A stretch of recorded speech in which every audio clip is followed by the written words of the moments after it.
It's going to be so hard for legacy auto to compete for three reasons. One, they don't have the fleet, click like data. Two, they don't have the technological know-how to even complete a lot of this work. And three is they don't have the resources to build out a Cortex-like supercomputer cluster and the technological know-how to be able to plug that into their vehicles and train the models. So this is likely just going to ultimately end up in them licensing it from companies like Tesla. Hello, everybody, and welcome to the Gigacast. I'm your host, Scott Blacksburg, here today with Omar Quasi, Sawyer Merritt, and Farzam Misbahi. And we are going to be talking about the most in-demand topic when it comes to Tesla, FSD, full self-driving. It's come so far in the past several years to the point where you can take entire drives without even touching the wheel. It's mind-blowing. So here today, we're going to dive into the intricacies and what is yet to come. Omar, I love watching your videos where you show the world that this is possible, right? Just by putting a camera in your car and letting it drive you places. Let's kick off with your thoughts on how FSD has changed the world beyond even just driving and where you see this going. Yeah, I mean, I'm not sure if it's changed the world quite yet, but it is incredibly nice to use. I mean, yeah, I post some videos of this on YouTube, just sort of getting in the car. You tell it where you want to go, you push a button, it'll pull out of the parking spot, drive on city streets, drive on highways, and then park when it gets there. So I've literally gone entire days now without driving. Just last week, I was in Los Angeles, I pushed a button, it took me to Silicon Valley, and I never touched the wheel. And there's no other system in the world that can do this. I think it's really sort of underappreciated that Tesla has actually created the most advanced self-driving system in the world. The narrative these days is that, oh, they're so far behind, Waymo's ahead, they're already driverless. But you look at the launch in Mexico and Puerto Rico just this week. They're now in 4 regions. There's no other self-driving system in the world that's in more than one country. They're live now in 4 countries. And when you see some of these latest versions that are rolling out, I think for the first time it's getting easier and easier for people to believe that they're going to reach an unsupervised service this year. So I love supervised FSD. Honestly, it's so nice. It's been raining here in LA. I had to go to my friend's house. You just push a button and it takes you there flawlessly. But that's nothing compared to that moment where it crosses over and is safer than a human. It becomes exponentially more useful. So the moment where I think it really starts to change the world is coming, and it starts this year. It's going to go from a nice to have to, I think, something that people can't live without. What do you guys think from like a societal standpoint, the impact it'll have on travel? Because I imagine one of the biggest reasons we don't like driving far is because driving far sucks. It drains you because you have to pay attention to the road. You got to watch out for crazy drivers or this and that. I do wonder if humans will be willing to and start traveling much farther and be willing to take 8-hour drive, whatever it ends up being in a robotaxi world. And so I wonder if we'll see more movement around the US than we did before. Yeah, I think so. I think the first thing we'll notice is the addressable market for getting from point A to point B affordably is going to expand dramatically as the technology matures. I think that's going to be like the first thing that happens, right? It's like people will have to decide, okay, do I want to own a car and take on the risk, the liability, the maintenance, the dealing with the parking, and so on and so forth, all the different things, or am I going to utilize a rideshare service that I know is going to be very cheap from a per mile perspective because there's no driver involved, right? And the unit economics of spitting out that specific unit are very low because it's cost no more than 20 grand to make that, let's say that 2-seater point A to point B machine. All of a sudden your price per mile plummets to like owning a Corolla or less, right? It makes a lot of sense. And then as the technology gets even more mature, then that price goes even lower. So the question becomes, okay, how many people that just skip out on moving around, all of a sudden, boom, they have access to it. And what happens to regions that don't have great infrastructure, like let's say the bottom half of the jurisdictions in the United States or wherever in the world whose economies are, there's a lot of friction to get the economy booming because there's not enough people to get to those places to do work. When you lower the cost of transportation, all of a sudden you open up the doors to a bunch of people that are able to take part of those economies. I think it's like it has a lot of the downstream effects of having self-driving technology on a cheap to manufacture car that can do that are super profound in a bunch of different ways. I feel like that will be the first one, but I mean, then you're talking about redoing the layout for cities. You're talking about that whole thing is like, why take a plane ride? Why spend more time getting to and from the plane than being in the plane when I can just be in the car that's going to drive me around and I can do literally whatever I want. And it's in the private space and I'm comfortable. The whole equation changes. Well, it's that piece you just hit on, right? It's getting to the point where we can literally do whatever we want. And I think that there is some misconceptions potentially around FSD right now and what you can and can't do when you're inside of the car. Because right now, I mean, you can't do whatever you want, right? There's eyes essentially watching you from the cameras. You have to have your eyes on the road. You used to have to touch the steering wheel a certain amount of times. Omar, maybe you're best to talk to this because you've been utilizing FSD for a long time.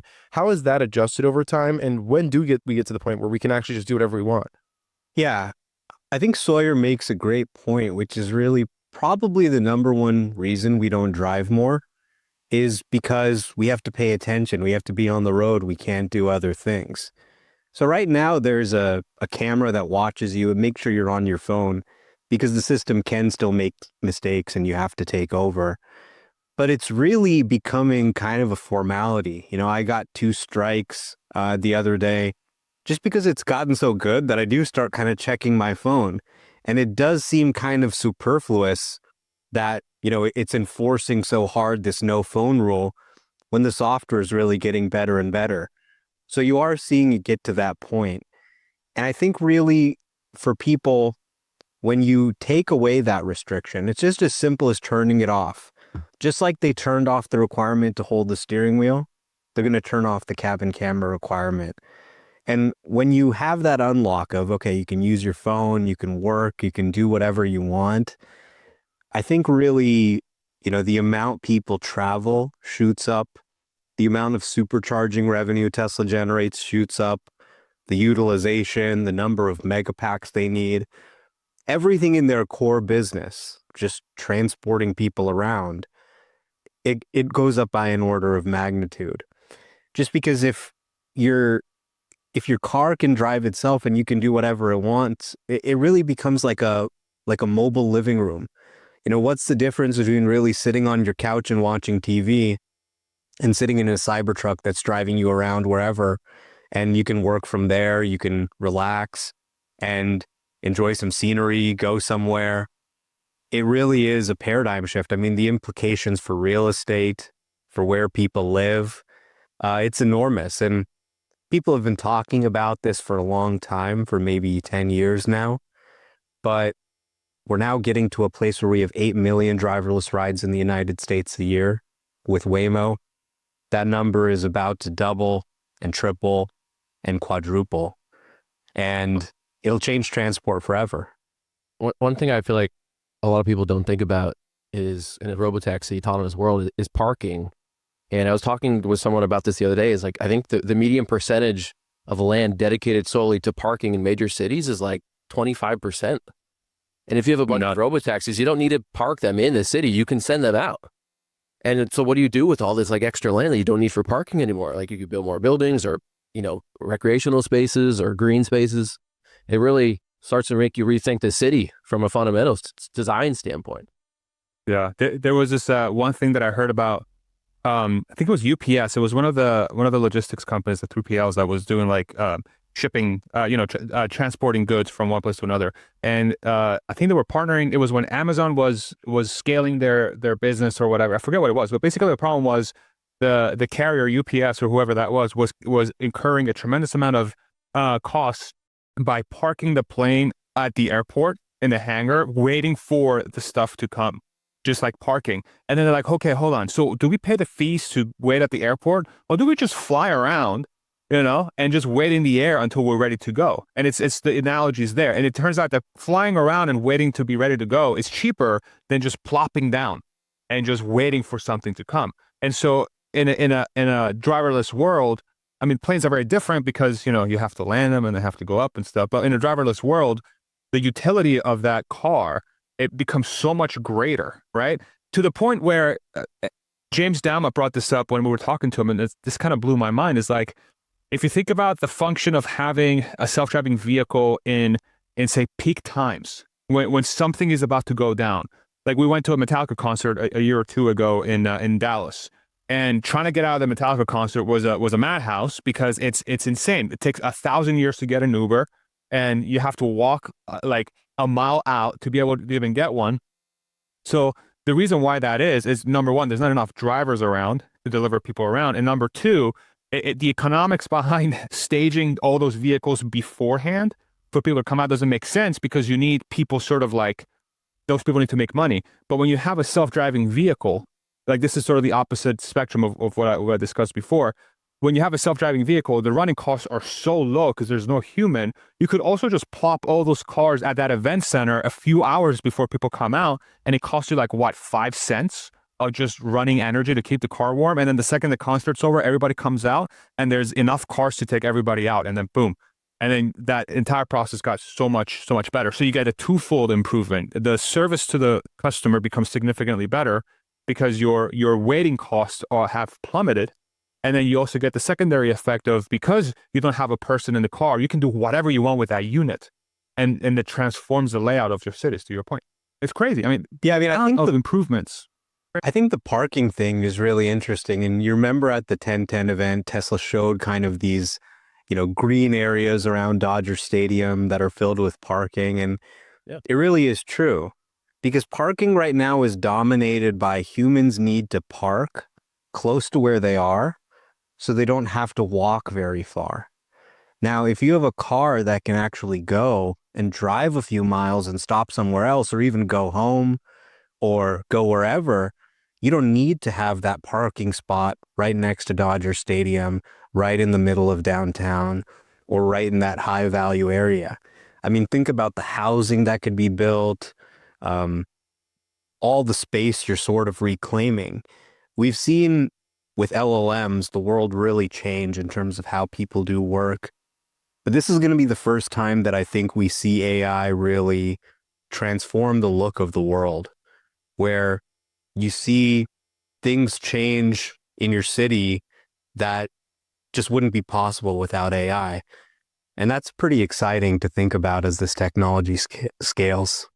One other thing I feel like we should touch on is this Uber discussion, because a lot of people say, oh, of course, like Uber is going to be putting Tesla on their platform. Tesla's going to want to be on Uber's platform. But from my perspective, why would Tesla need Uber? Tesla's not some small startup that, you know, needs exposure that Uber could bring on their app. Tesla has the ability to do their own robotaxi, their own app, and the whole ecosystem basically on their own at a low cost.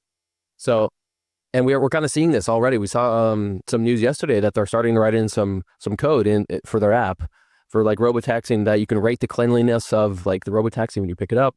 So I feel like Tesla's just better off doing this all in-house, just having people download their app, use that. And I don't think this is going to be such a huge barrier for people. I think a lot of people assume, well, there's 100 and something million people that already use Uber or whatever the number is.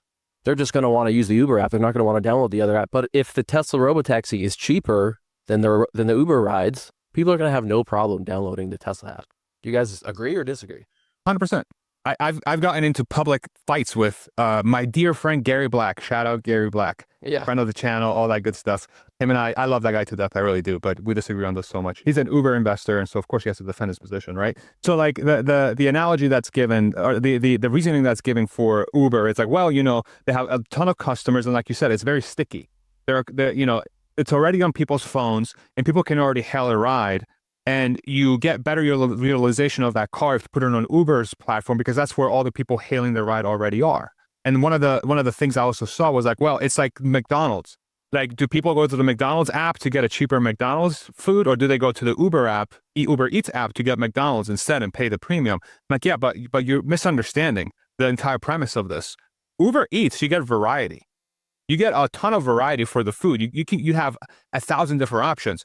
Uber, like the actual driving app, and I know they have like Uber, Uber XL, so on and so forth. What percentage of people are actually going to Uber's like, I wonder what car I can hail today? It's like, no, get me from point A to point B, and I'm willing to pay the premium because it's better than going in a taxi. That's literally the only value proposition. So it's like, okay, cool. So to your point, if Tesla's like, okay, we don't have a driver involved, we own the entire vertical, we have the app already. So the Uber CEO put out that there's already 150,000 Teslas on the Uber network. They should just let us run FSD on the Uber network. It's like, no, what Tesla should do is say, okay, now you can go on our platform, and then we will let you make money by putting your car on the thing, and then your time gets freed up to do whatever else you want, and we'll give you a nice cut of that, right? And then Tesla can go to market at a significantly cheaper price than Uber because there's no driver involved. And then think about the mess that Uber has. If they want to put the Tesla car on their network, they have to make it price competitive to the rest of their offerings, because if they start making it significantly cheaper than the rest of the cars, their entire thing crumbles. Their entire business model crumbles overnight because now they're not putting their drivers to work, right? I don't know. I don't know if you guys agree with that. It feels like that's always been the long-term play for Uber, even from, I remember the company going public and all the years of losing money hand over fist and finally getting profitable. But it felt like everyone always saying the end goal here was to get to where there was no driver in the car. That was the only way that Uber was going to be a significantly profitable company. Is Tesla basically just undercutting that now, or just providing instant competition to that? It sounds like you guys don't think that they're going to be collaborators in this, but rather competition. Yeah, I just don't understand the forcing function for Tesla to go on Uber when they already have an app and they can undercut Uber by 25, 30, 35%.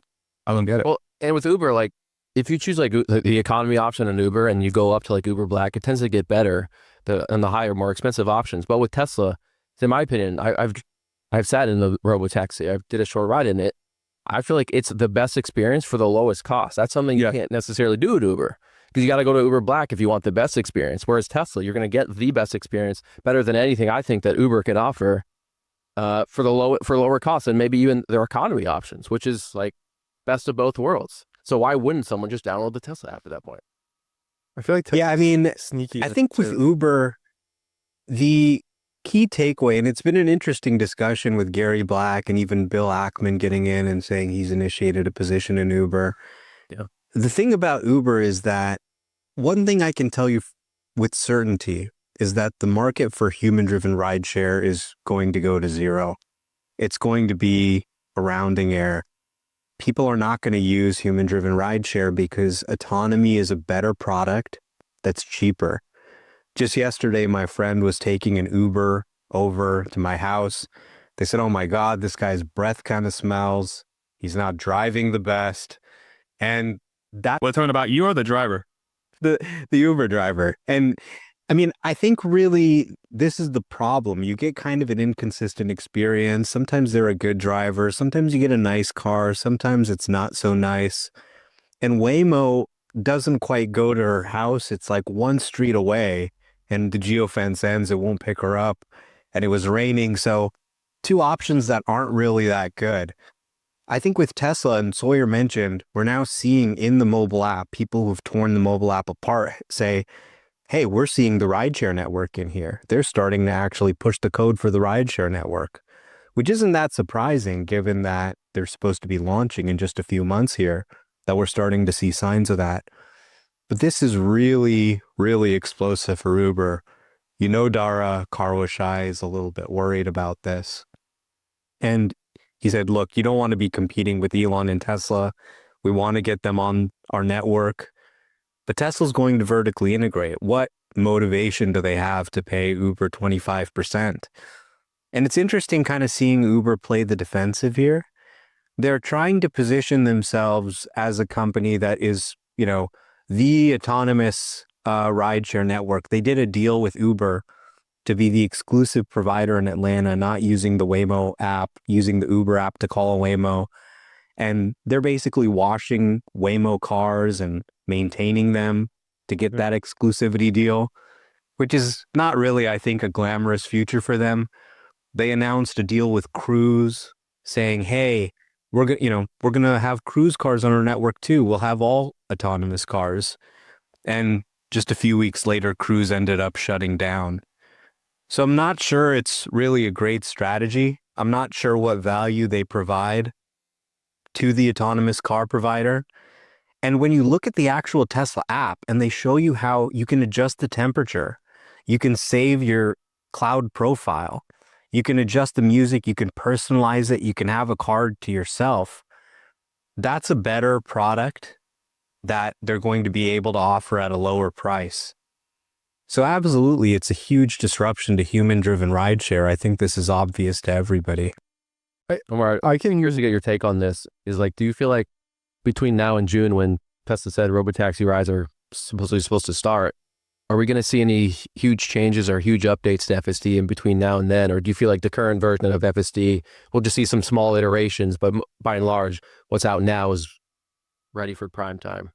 It's not quite ready for prime time, but it's getting damn close. So, it's at a place now where it can drive you for hours, 5-10 hours without intervention. There are still, a few things here and there, but the safety critical stuff's getting very rare. What they're going to launch with in June or December, whenever they launch, is going to be actually FSD 14. So there are some major updates that are coming, in particular the 3x larger model. This is going to make the driving much more human-like, handling the emergency sirens by audio, destination options. You can see a lot of these improvements in the upcoming improvements here, but they're really in the home stretch in terms of getting the software ready for unsupervised. And the next few updates that we're going to see, hey, Chuck Cook actually saw some cars circling his neighborhood, so maybe we'll even get that update with the 3x larger model this weekend. And at that point, I think we're going to see why they have so much confidence in launching the rideshare service. I have a lot of still questions on these pieces, but I do agree with what you guys are saying. And to be honest, the more we're talking about it on here, the more it does seem like the concept that is Uber is going to become one of those really outdated things. It's kind of like, okay, we used to get into cars with complete strangers that we had no idea who they were. They could be eating their dinner while they're driving us places. The music is theirs. The sound quality, the whatever's going on in the car is theirs. And then we switch to this. And it's almost like the move from, I don't know, we used to wash our clothes by using a rag and rubbing them. And now we put them in a washing machine. And it just does all the work. And it's a whole different experience. So the more you guys are talking about it, the more bullish I get on these pieces. Yeah, now it's your car. It's not riding in someone else's car. It's your car. Yeah, I think people like privacy, and that the cybercab's going to be that. So you're just in there by yourself or with someone else. You don't have to worry about some random driver. So that's the craziest thing, I think. I think you said, Omar, is most people can see how this is going to play out. I don't think so. I still feel like there's a segment of the people that are studying this that are stuck in the whole, well, the riders are on Uber, and it's almost like they don't understand the multifaceted wins that you get from a self-driving vehicle, and the privacy one's by far the biggest one. I think they're scared to trust a machine. I think that's still where most of the fear comes from, and the reluctance to accept the idea is that people are just scared to have no control or not have another person have any control. And correct me if I'm wrong, but that's the biggest pushback that I get. I agree. Here's the thing. That's the fear before you've tried it. You imagine, oh my God, it's going to be this self-driving car. I remember the first time we took my mom in a driverless cruise car in San Francisco years ago. And she was so scared. She's like, oh my God, we're getting in this driverless car. We get in, she's relaxed, she's recording. What you actually find is that you're going to be scared to get in a human-driven car.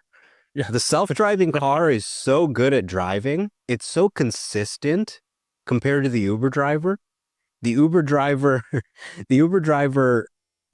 sometimes you get a good driver, sometimes you get a bad driver, sometimes they're driving crazy. That autonomous car is driving the same way every time.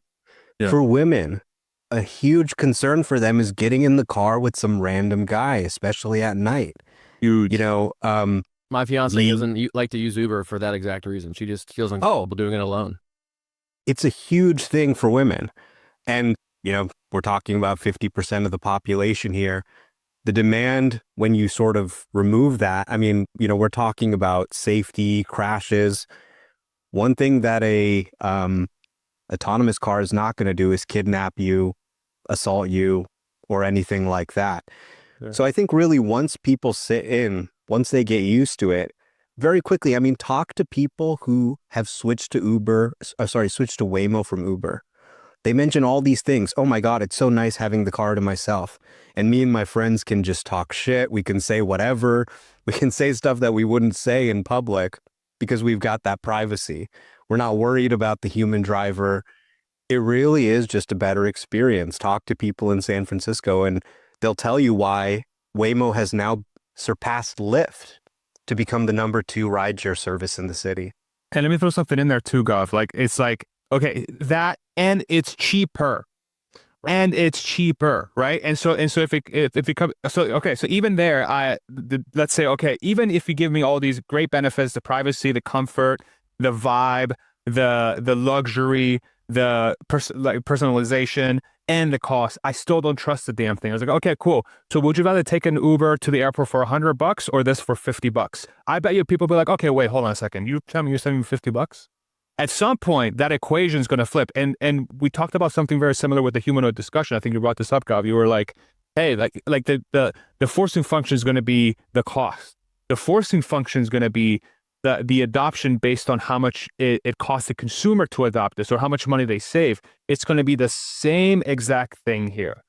Plus, you get all the other benefits. You're not going to get some rundown Lada from the 1980s Russian-made Soviet vehicle that's going to take you around, at 50 cents per mile long term.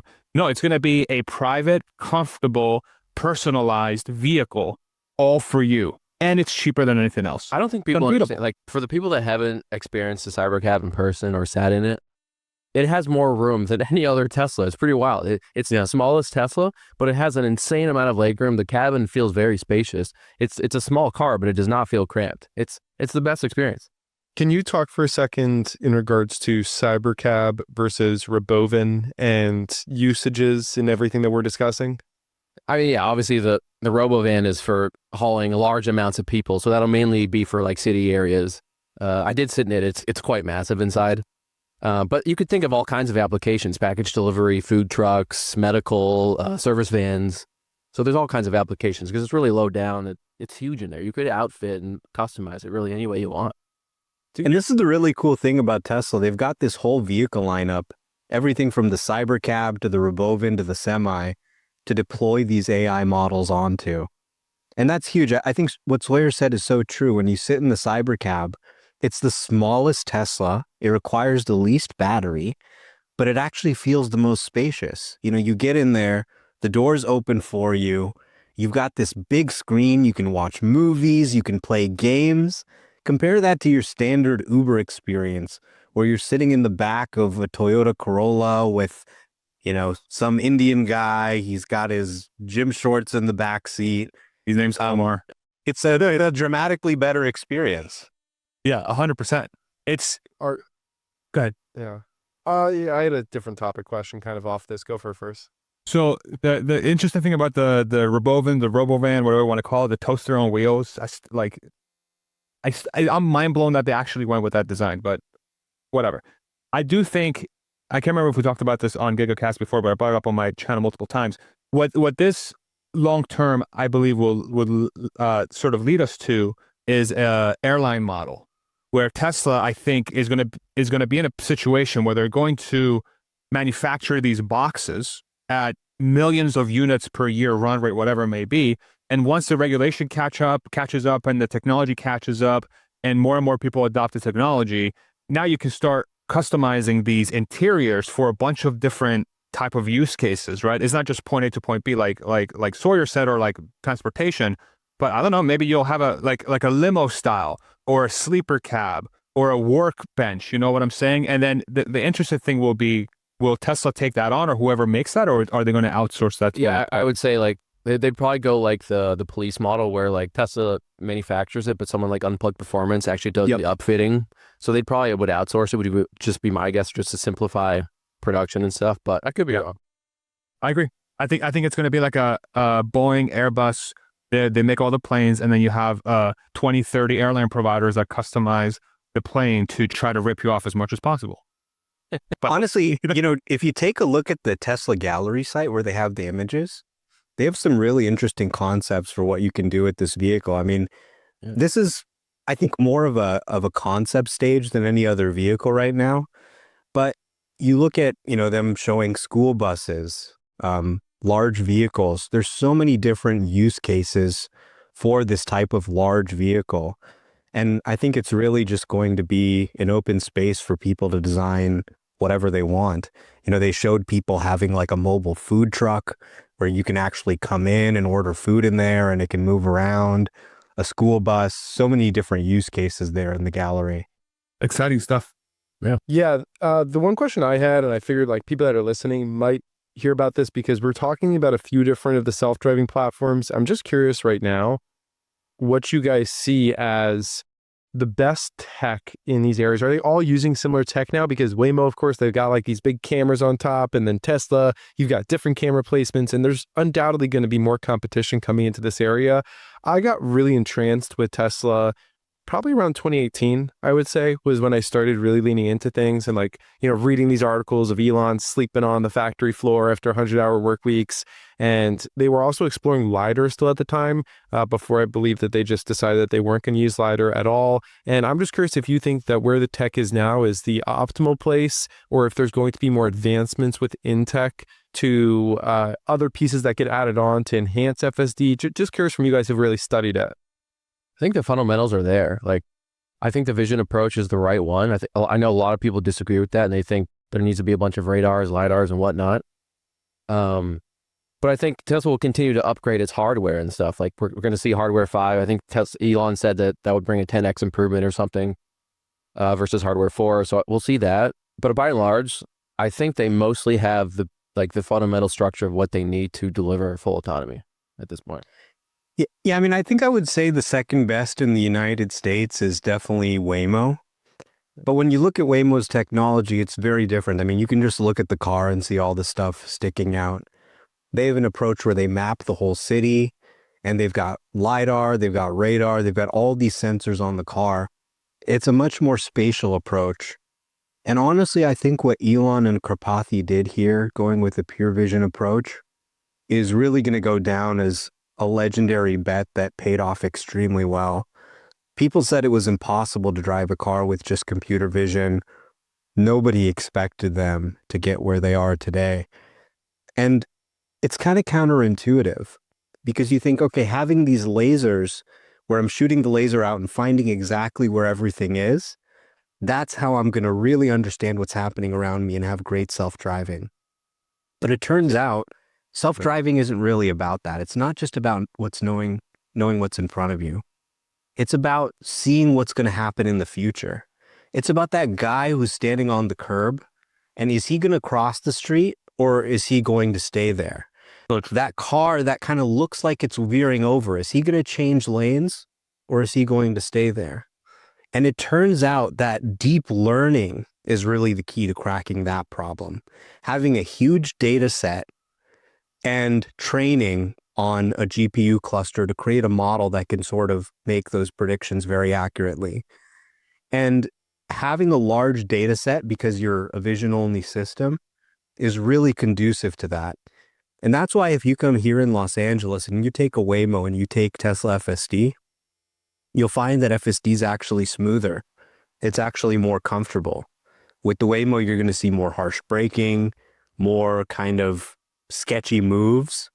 Can I throw a question out there? Okay, so with the assumption that Tesla's vision-only approach and using their end-to-end neural net sort of thing where it's training compute plus inference on board, and the inference computer is what sort of executes against the driving, right? They basically upload the AI code to the inference computer, and the inference computer knows how to drive the car around. So if we saw the DeepSeek developments from the last few weeks, we saw that, hey, like you can come up with a pretty close model to what your competitors are doing, let's say in a lot of different areas, and you can open source that and upload it anywhere, right? How much of a moat is Tesla's approach to solving self-driving? Like, do we think that there is a risk of Chinese competitor coming in, I don't know, stealing their freaking their weights and then just uploading it online or something open source, or somebody developing something similar? Like how do you think about that? I think unless a Chinese competitor has a large fleet with that technology built in, they're probably going to have to rely on synthetic data to train whatever model or system they're doing, right? That's why Tesla has a huge advantage, I think, long-term in scalability versus Google's Waymo, is because Waymo, I think, has 700 to like 1,000 Waymo robotaxis on the road, but Tesla has 7 million plus vehicles worldwide that they can gather data from. That's just something Waymo can't do. So that's why I don't think Waymo has a scalable approach. But the Chinese are really impressive. What they do, they can do a lot with very little. So theoretically, yeah, it's possible, but I just don't know where they would get the data unless it's synthetic, unless they have a huge fleet gathering that. Yeah. I mean, I think the blueprint for self-driving is kind of out there now. All you need to do is collect millions of hours of driving footage, get a huge GPU cluster, and, train an end-to-end model. Easier said than done, obviously, but it just requires, billions of dollars of capital, time, a large fleet, but anyone can do it. And in time, over the next 5 to 10 years, others will all copy Tesla's technology, not necessarily steal the weights, but they'll adopt similar approaches. Just like you have iOS and Android, everything in technology, anything good, people want to copy it. Yeah. But I think the moat for Tesla is not necessarily going to be just being the only ones who can train a self-driving model, but it's really that vertical integration we've talked about. They train the model, they make the chips, they run the rideshare network, they design the vehicles. Like, even in this video about the new Model Y, they talk about the little cut in the body panel that is moving airflow over the camera to clean it. So now they don't need extra hardware to clean it. That level of vertical integration, I think, is going to let them deliver the lowest cost per mile. And that's what really matters. If you've got, let's say, BYD plus Mobileye plus some other consortium of companies, and then you've got Tesla, I think Tesla's going to have the best product, the best vertical integration. And there are really network effects here. As you have the best model and people are using it more, it gets even better. It learns faster. It gets really hard for the other models to catch up. It's going to be so hard for legacy auto to compete for 3 reasons. 1, they don't have the fleet collecting data. 2, they don't have the technological know-how to even complete a lot of this work. And 3 is they don't have the resources to build out a Cortex-like supercomputer cluster and the technological know-how to be able to plug that into their vehicles and train the models. So this is likely just going to ultimately end up in them licensing it from companies like Tesla. In that same vein, it seems like by being first, Tesla's also done kind of a talent draw where the people that are the best to work on things like this, because Tesla has the money to pay them as well, have all come to Tesla to work there or on an associated company, XAI, whatever it is. So you kind of have that talent already in the same place, which I assume is like 30% of building something like this is the right people. And I think the Elon factor, there's probably the biggest one. I think Elon being the face of the company and the leader is the biggest magnet of the talent. Because Elon is really the one that sets the vision. He was the psycho that said vision only back in 2017, 2018, whenever it was, like way farther, like Omar's point, when everybody else was saying you're insane for doing this, way ahead of the curve. And then by setting that vision and being who he is, automatically that draws in that talent. I don't know if Tesla can achieve what they did without Elon. I think Elon is like 60-70% of. Engineers love to work at Elon companies because he gets out of the way and he just lets you do the work. Yeah. And also, sometimes it just takes 2 things. And then I think first of all, by the way, guys, this was an awesome discussion. I think people that are unsure on FSD or don't fully understand the entire concept of robotaxi probably have a lot more depth on it now. There's a ton more that I know we want to cover, and we're going to get to an upcoming release for people. I know that there was a $400 million purchase from the government of armored Cybertrucks, which is fascinating. There's a whole Elon Musk Sam Altman spat that's happening. Doge is going in and making cuts, but for today, FSD was a super important topic. As you can hear us talking about it, it's an entire new line of revenue here for Tesla, and it's going to make a lot come to it. But absolutely with Elon, I think what he does best is, one, for me, and I've always operated this way, and I try to operate this way for my team, the more that you can put in yourself and lead by example, the easier it is to get other people to do that for you, right? If you have a leader that is every single day in the trenches, as they say, in the arena, shout out Chamath, right? That's going to make it a lot easier for you to get people to come behind you and say, hey, they're working 100-hour work week. I'm down to work 100-hour work week. We can do this together. And then the other piece that you guys said, which is he's consistently had this vision for what now, decades at this point, right? Where he just consistently hammered on it. Hey, this is the way it's going to go. I'm going to be the one leading it forward. I think it makes it a lot easier for other people to see the vision, because that's where I think a lot of people struggle. They can be super talented coders, engineers, and it can be really hard to see the vision. But when you have one person that makes it their entire persona and then instills it into you, it becomes a lot easier for you to chase that vision together with them, because it's just now clear in your brain. So Yeah, and he doesn't give up. At a time when so many self-driving car companies have folded, GM just shut down Cruise. He's been relentless, and they've pushed forward, and as the field is cleared, they remain there. So, I mean, you could listen to us talk about FSD all day, but nothing is going to help you understand it like going to Tesla.com. If you live in the US, Canada, Puerto Rico, and Mexico, go to Tesla.com, take a test drive.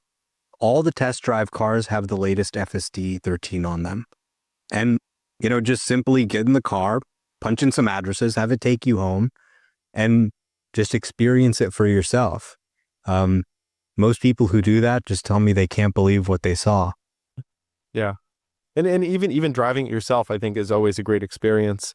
So yeah, this was fantastic. If you guys want to see footage of self-driving first person, you can go to Omar's channel, Omar's blog on YouTube. It's a variety of YouTube videos that just show you that. Of course, if you want more content from the Gigacast, please like, follow, subscribe to the channel wherever you're seeing this video, whether it's on X, YouTube, or a different platform.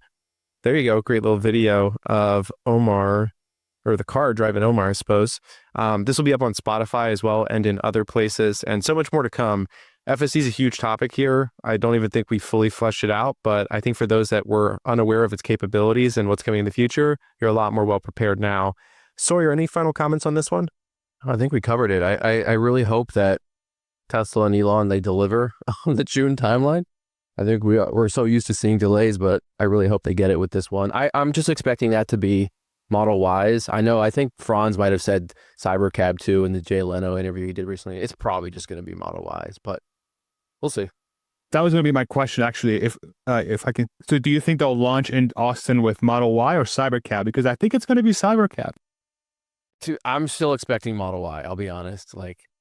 I hope I'm wrong though, because that would be. Could you imagine if they do Cybercab? It's going to look insane down here. My only thing is they haven't allowed people, because they've been touring around these Cybercab prototypes for months, and they haven't allowed people to sit in it because they're just prototypes. They don't want to have a lot of wear and tear in them. So that kind of assumes that they're going to build new ones just for this robotaxi launch. I don't know. We'll see. I think they will launch with Model Y just because you need to be able to have at least a 5-seater and a 2-seater.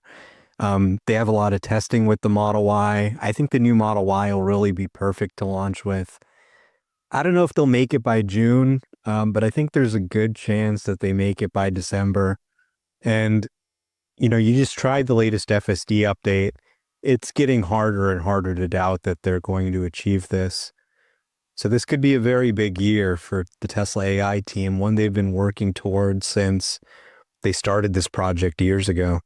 Yeah, I think this is momentous here with everything they're outlining, and I'm super excited to actually be able to get into one of these robotaxis and make our way around the city and feel it for yourself. Like you said, right? There's nothing like feeling it for yourself that's going to make you believe. You can go to Tesla's website and do a test drive. If you're friends with any of these guys I'm speaking to, you can hit them up on the side, maybe see if they'll give you a ride. I like the Apple Vision Pro. You can hear about it. It's really cool to hear about it, but it's a whole nother thing to experience it. It's pretty crazy technology, overpriced, way too heavy, but you got to experience it in person. It's like a Vision Pro, but it actually is useful. I want a time capsule. Well, actually want it. Yeah. I want a time capsule this episode and come back in 5 years and see how right we were with some of the vision and what were the things that we couldn't even have seen coming that they roll out. I think it's going to be pretty momentous. Yeah. Only post it in 5 years if we're right. Yeah. It's only when you're right. All of this if we're wrong.